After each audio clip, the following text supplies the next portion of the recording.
Hello everybody and welcome to Bangladesh. Today we will be making chapatis, also known as roti.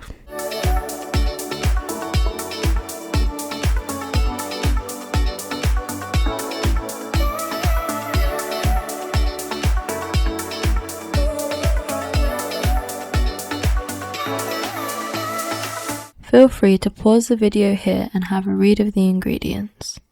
To a bowl, begin by adding 2.5 cups of chapati flour and half a teaspoon of salt. We recommend using chapati flour as plain flour does not quite give the same results.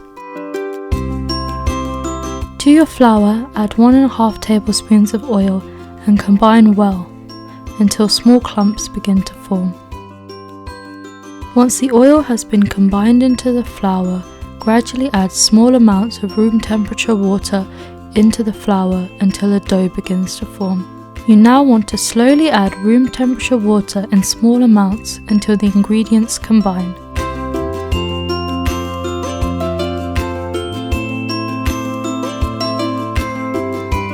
Knead all the ingredients until a smooth dough forms.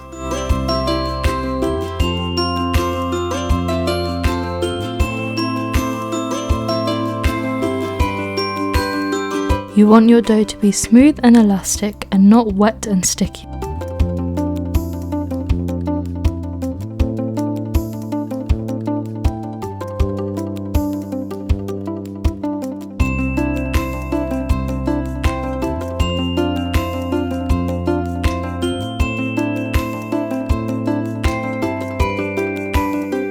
Once you have formed your smooth soft dough, cover with a damp tea towel and leave to rest for half an hour to 1 hour.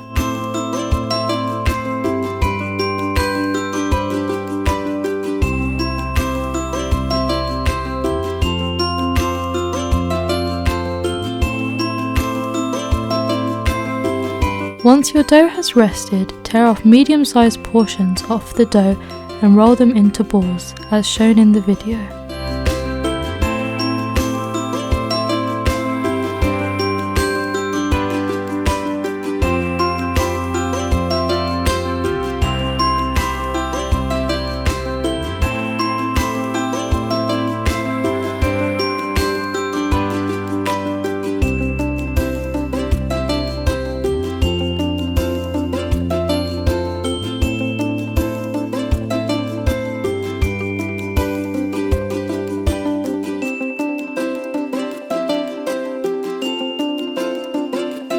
Now to a well-floured surface, you want to roll these balls into the chapati shape.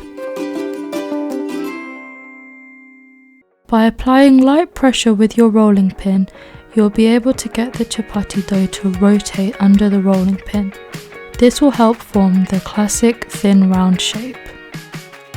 You want your chapatis to be around 1mm to 1.5mm thin. Do not worry if your chapatis are not a perfect circle, as this can be hard to achieve.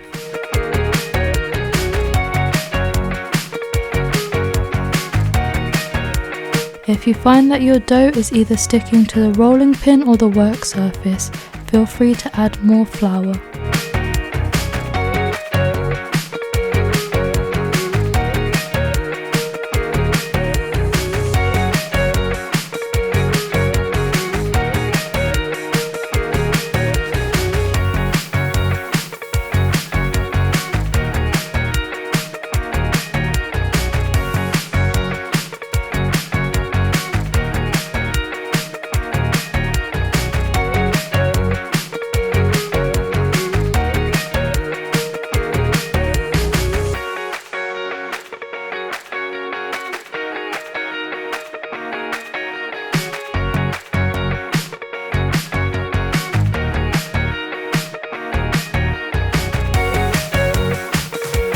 The chapatis are now ready to cook. To cook the chapatis, we are using a tawa, which is a flat pan commonly used in South Asian cooking.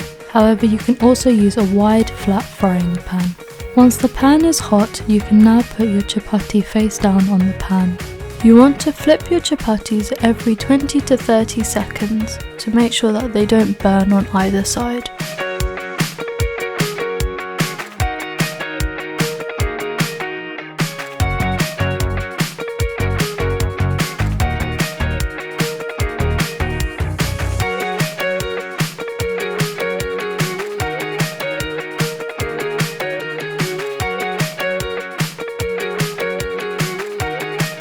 After the second flip, gently press on the surface of the chapati over the bubbles that begin to form to help it puff up and rise.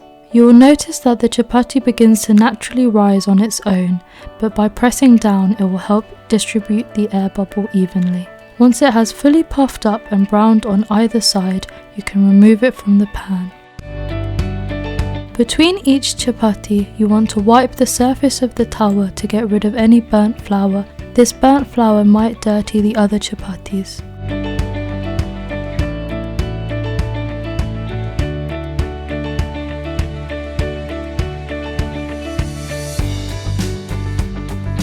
Do not worry if your chapatis do not all rise into perfect spheres, as sometimes the pan's temperature varies and you might not get an even rise.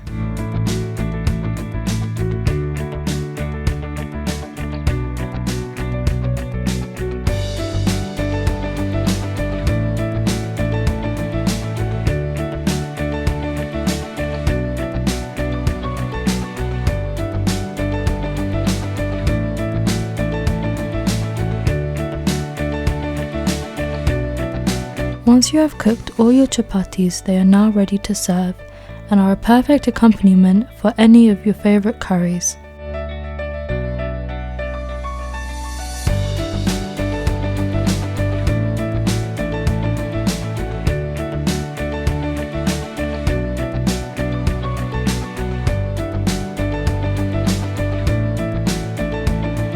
If you liked our video, please give it a thumbs up and subscribe to our channel, and comment down below if you give any of our recipes a try.